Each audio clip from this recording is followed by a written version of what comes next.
الحمد للہ رب العالمین۔ میرے محترم اور عزیز ساتھیوں،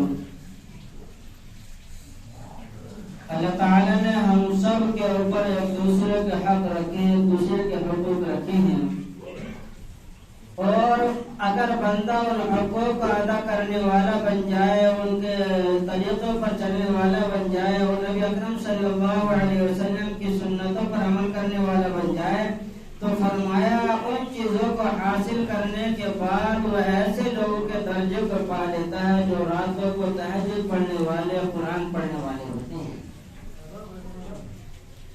نبی اکرم صلی اللہ علیہ وسلم نے فرمایا کہ وہ شخص مومن نہیں ہو سکتا کہ خود تو پیٹ بھر کر کھائے اور اس کا پڑوسی بھوکا رہے۔ اب آپ صلی اللہ علیہ وسلم نے ایک چھوٹی سی حدیث بیان فرمائے کہ وہ شخص مومن نہیں ہو سکتا جس کا پڑوسی بھوکا رہے اور خود پیٹ بھر کر کھائے۔ اسی طرح اب جو سلسلہ چلتا ہے، چاہے وہ رشتہ داری کا ہو، دوستی کا ہو، یا دوست و احباب کا ہو، یا کسی بھی تعلق کا ہو، اگر وہ پریشان حال ہے تو ہمارے لیے مناسب نہیں کہ چین اور سکون کی نیند سوئیں، بلکہ اپنے بھائی کی، اپنے رشتہ دار کی، اپنے دوست کی جو پریشانی ہے اس کی پریشانی کی دور کرنے کی کوشش کرنا چاہیے۔ ایک مرتبہ حضرت عائشہ رضی اللہ تعالی عنہ بیان کرتی ہیں، نبی اکرم صلی اللہ علیہ وسلم اپنے گھر کے اندر تشریف لائے۔ حضرت عائشہ رضی اللہ تعالی عنہ نے آپ صلی اللہ علیہ وسلم کے لیے 3 کھجور، 1 پیالہ دودھ رکھا، اور نبی اکرم صلی اللہ علیہ وسلم کا 4 دن کا فاقہ تھا۔ کتنے دن کا؟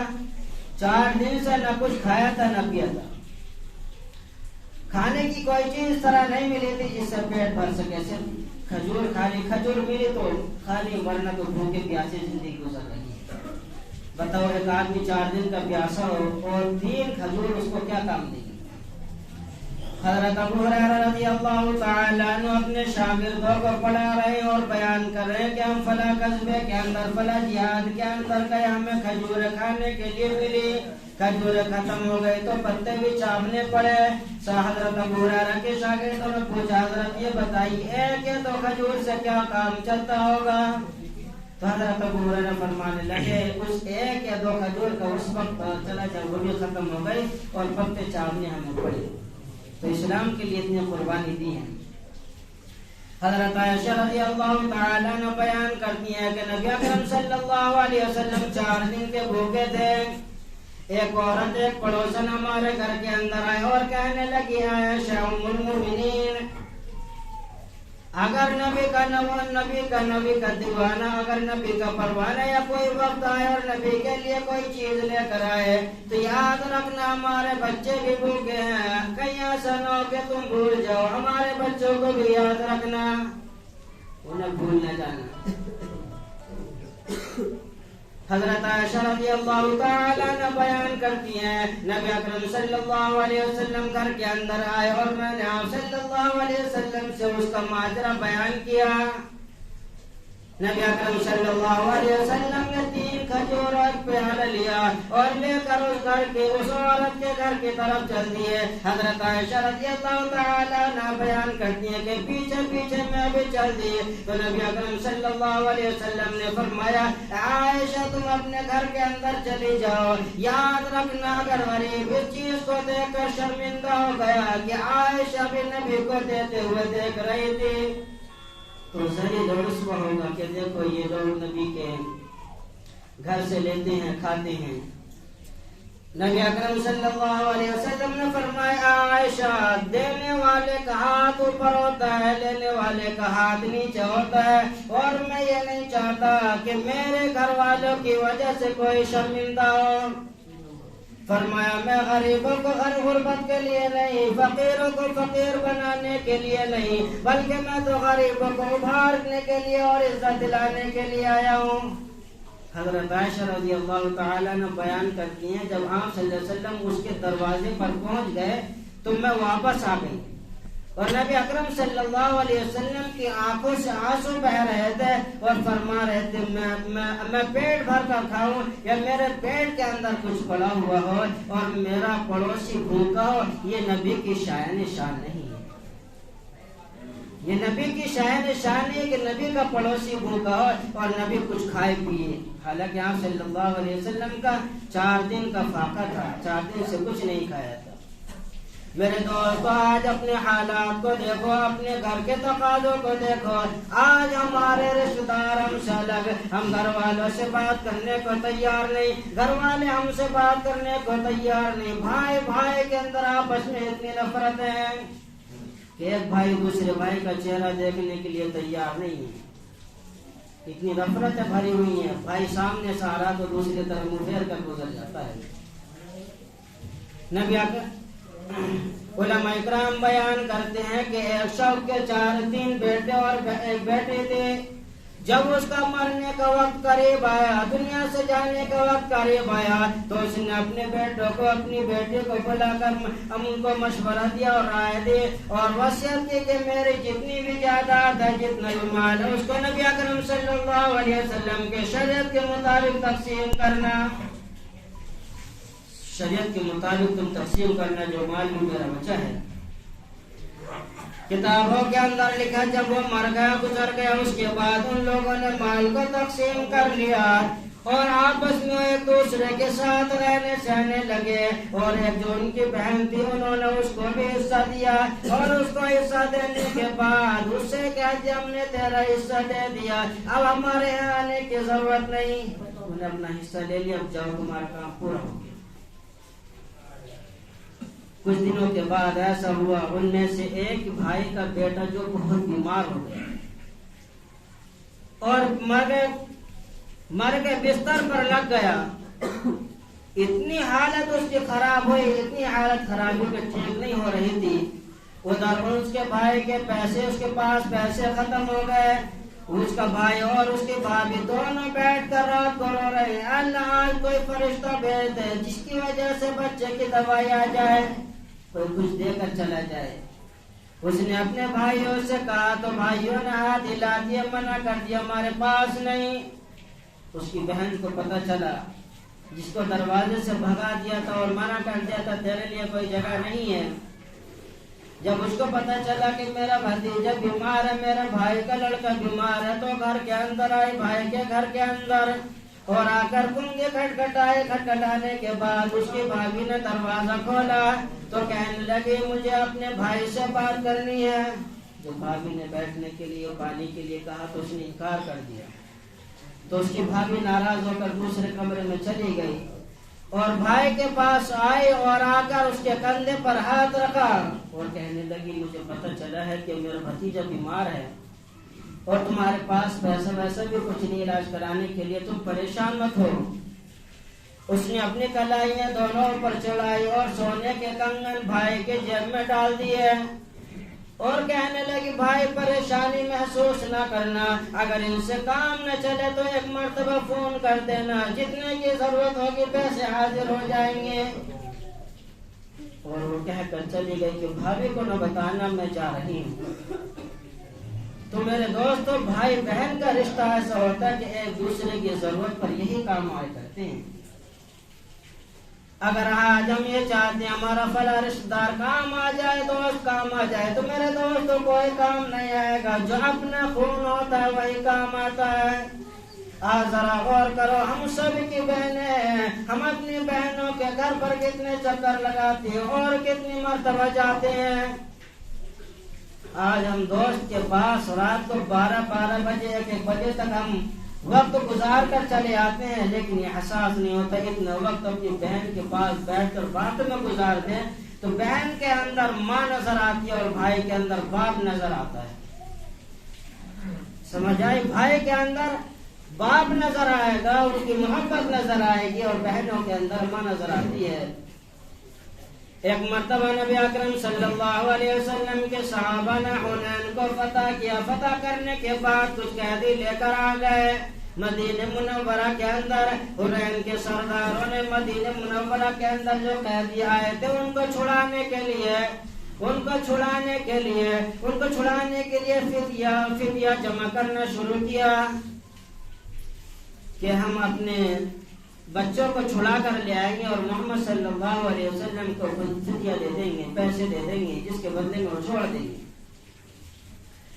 حنین کے اندر نبی اکرم صلی اللہ علیہ وسلم کے ایک بہن رہا کرتے تھے جو رضائی بہن تھی، سگی بہن نہیں، جس کا نام شیمہ تھا۔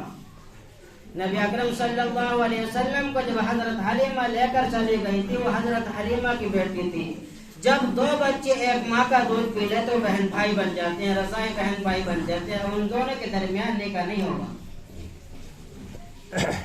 جب یہ پتہ چلا کہ محمد کے غلاموں نے ہمارے نوجوانوں کو، ہمارے لڑکوں کو گرفتار کر لیا، اس کے لیے چندہ کیا جا رہا ہے، تو شیمہ کہنے لگے کیا محمد وہی محمد ہے جو مکہ کے اندر پیدا ہوا تھا؟ کہنے لگے ہاں، وہ مکہ سے آ کر مدینہ رہے ہیں۔ تو کہنے لگے تمہیں پیسے لے جانے کی ضرورت نہیں، پر مجھے اس کے پاس لے چلو۔ حضرت شیمہ کو مدینہ منورہ کی طرف روانہ کر دیا، وہاں کے سردار بھی ساتھ ہیں۔ اپنے بھائی سے ملنے کے لیے حضرت شیمہ اتنی بےتاب ہے، اتنی بےتاب ہے، جس کو بچپنے میں لوریاں دی ہیں اور اب جوانی کے اندر بھرپور جوانی میں دیکھ رہی ہیں، ان کا کیا عالم ہوگا۔ اور جس کے لیے دعا کرتی ہے اللہ محمد کو ہمیشہ باقی رکھنا، اس کے چہرے کو چمکتا ہوا رکھنا، ابقی لنا یا محمد۔ جب مدینہ منورہ کے اندر پہنچی، مسجد نبی کے دروازے پر پہنچی، نبی اکرم صلی اللہ علیہ وسلم اندر بیٹھے ہوئے ہیں، اور مسجد نبی کے دروازے پر تو دربان تلوار اس طرح کیچے کی طرح لگائے ہوئے کھڑے ہیں، اور آ کر وہاں پہنچنے لگے مجھے محمد سے ملنا ہے، میں ان کی بہن ہوں۔ وہ کہنے لگے ان کی تو کوئی بہن نہیں ہے۔ نبی اکرم صلی اللہ علیہ وسلم کو اطلاع دی گئی کہ آپ کی بہن آپ سے ملنے کے لیے آئی ہے، تو نبی اکرم صلی اللہ علیہ وسلم فرمانے لگے میرے تو کوئی بہن نہیں، میرے والد کا تو میرے دنیا میں آنے سے پہلے انتقال ہو چکا تھا۔ تو حضرت شیمہ کہنے لگی وہ میرے بھائی ہیں، میرے پاس ان کی نشانی ہے۔ تو ان کے کان میں جا کر کہا کہ وہ بنو سعد سے تعلق رکھتی ہیں اور وہ آپ کو اپنا بھائی کہہ رہی ہیں۔ جیسے نبی اکرم صلی اللہ علیہ وسلم نے بنو سعد کا نام سنا تو اپنی جگہ سے ایک دم سے کھڑے ہوئے اور مسجد نبی کے دروازے پر پہنچے اور حضرت شیمہ کا ہاتھ پکڑ کر لے آئے اور اپنی چادر بچھا کر اس پر بیٹھایا۔ بتاؤ بہن کیسا آنا ہوا؟ نبی اکرم صلی اللہ علیہ وسلم نے اپنی بہن کو اس طرح ادب و احترام کے ساتھ اپنی چادر پر بیٹھایا۔ حضرت شیمہ کہنے لگے حنین کے کچھ قیدی آپ کے پاس آئے ہیں اور آپ کے ساتھ ہی گرفتار کر کے لائے ہیں، اگر آپ اجازت دیں اور آپ رخصت کر دیں میرے ساتھ تو میرے لیے سب سے بڑی خوش نصیبی ہوگی۔ ایک بہن اپنے بھائی سے کہہ رہی ہے سب سے بڑی میرے لیے خوشی کی بات ہوگی۔ نبی اکرم صلی اللہ علیہ وسلم نے سارے کے سارے غلام بانٹ دیے تھے۔ آپ نے فرمایا شیمہ میں خالی ہاتھ تو بھیج نہیں سکتا، تم میرے بہن ہو اور تمہاری ماں کے میرے اوپر بہت زیادہ احسان ہے۔ مجھے تمہیں دیکھنے کے بعد حلیمہ کی صورت نظر آ گئی، مجھے حلیمہ کی وہ یادیں نظر آ گئی، وہ بچپن میرا یاد آ گیا۔ نبی اکرم صلی اللہ علیہ وسلم نے فرمایا شیمہ تم فاطمہ کے گھر کو یا عائشہ کے گھر کو کل جب ظہر کی نماز کا وقت ہو تو میرے پاس آ جانا، اور جب میں نماز کے لیے مصلی پر کھڑا ہو جاؤں تم اپنا دامن پھیلانا اور کہنا بھائی میرے قیدی واپس کر دو۔ صحابہ کرام نے حضرت شیمہ رضی اللہ تعالی نے اسی طرح کیا۔ آپ صلی اللہ علیہ وسلم ظہر کی نماز پڑھانے کے لیے تشریف لے گئے تو اس وقت حضرت شیمہ آئی اور دروازے پر آپ کے سامنے مسجد نبی کے سامنے کھڑی ہو گئی۔ نبی اکرم صلی اللہ علیہ وسلم مسجد نبی کے اندر، مسجد نبی بھری ہوئی ہے صحابہ سے۔ آپ نے فرمایا لوگوں میں نماز بعد کو پڑھاؤں گا، پہلے میری بہن میرے دروازے پر آئی ہے، میں اپنی بہن کو خوش کر دوں، اس کے بعد تمہیں نماز ادا کراؤں گا۔ صحابہ سے کہا میری بہن وہ غلام مانگتی ہے جو میں نے تم کو دیے ہیں، کیا تم دے سکتے ہو؟ صحابہ رضی اللہ تعالیٰ عنہ نے کہا اللہ کے رسول وہ تو غلام ہے، وہ تو ایک انسان ہے، اگر آپ یہ کہو میری بہن یہ تمہاری جان مانگتی ہے ہم جان دینے کے لیے تیار ہیں۔ صحابہ کرام وہ تھے کہ نبی کے ایک فرمان پر جان بھی دینے کے لیے تیار آ کرتے تھے۔ تو نبی اکرم صلی اللہ علیہ وسلم کے صحابہ نے جس طرح سنا اور ان کے سارے قیدی حضرت شیمہ کے حوالے کر دیے. تو میرے دوستو ایک نبی نے ایک پیغمبر نے ہمارے نبی نے اپنی بہن کا احترام کر کے بتلا دیا، حالانکہ وہ سگی نہیں تھی، رضائی بہن تھی. آج تو ہم اپنی بہنوں کو دروازے پر دھکے دے کے بھگا دیتے ہیں، ان کی کوئی قدر نہیں کرتے اور بات کو پوچھتے بھی نہیں کہ کیسے حال چال ہے، کیسے رہتے ہو، کتنے بچے ہیں، کس طرح زندگی گزر رہی ہے، کس طرح کھانا پینا ہو رہا ہے، کس طرح لوگ سکون کے ساتھ رہتے ہیں، لیکن اپنوں کا کبھی خیال نہیں لاتے. تو میرے دوستو آج ہم نے جتنی بہنوں سے رشتوں کو توڑا ہے جوڑنے کی کوشش کریں. جن بھائیوں سے ہم نے منہ موڑ لیا ان سے موڑنے کے بجائے ان سے رشتے بنانے کی کوشش کریں.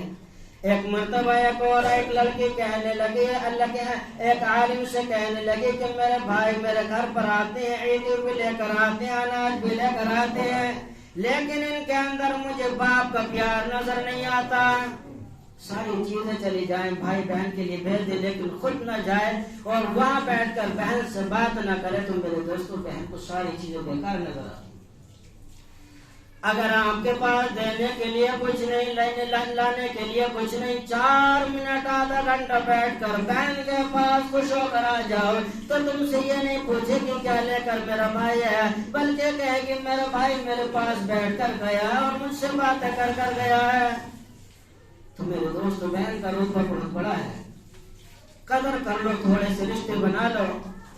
نہ معلوم آدمی کس پریشانی میں گر جائے اور نہ معلوم کس وقت بہن کام آ جائے اور ہمارا بیڑا پار ہو جائے. تو میرے دوستو نبی اکرم صلی اللہ علیہ وسلم نے بہنوں کی بڑی قدر کی ہے اور ان کے حقوق کو بھی بتلائے ہیں. اگر ہم سے اس طرح کی کوتاہیاں ہوئی ہیں تو میرے دوستو نماز کے بعد اپنی بہن کو فون کر لینا، اس کے حال چال پوچھ لینا. اگر وہ بات کرنے کے لیے تیار نہیں تو 4 دن کے بعد اور حال چال پوچھ لینا. جب تک وہ راضی نہ ہو جائے 1-2 منٹ ہفتے میں بات کر لیا کر، تمہارا کچھ نہیں بگڑے گا اور بہن کا دل پسیج جائے گا. بھئی ہر آدمی انسان ہے، کچھ نہ کچھ غلطیاں ہوتی رہتی ہیں. اس بات پہ ارادہ کرو اپنے رشتہ داروں کو کبھی ناراض نہیں کریں گے، انشاءاللہ کریں گے، کبھی بھی اپنے رشتہ داروں کو ناراض نہ کریں گے. اپنی بہن کا بیٹیوں کا خاص طور سے اس بارے میں دھیان رکھیں، کبھی انہیں تکلیف نہ ہونے دے، انہیں پریشان نہیں ہونے دے. اگر وہ پریشان کے بڑے سسرالوں میں رہتی ہیں اور آپ نے ان کو تسلی دی، ہنس کے بات کی، تو سارے سال کے ان کے غم اور دکھ دور ہو جائیں گے صرف آپ کے جانے کی وجہ سے. اللہ تعالیٰ ہم سب کو اپنی بہنوں کی بیٹیوں کی قدر کرنے کی توفیق مرحمت فرمائے اور دوسروں کی بیٹیوں کو اپنی بیٹی سمجھنے کی توفیق مرحمت فرمائے اور ان کے ساتھ خیر خواہی کا معاملہ کرنے کی توفیق مرحمت فرمائے. آمین.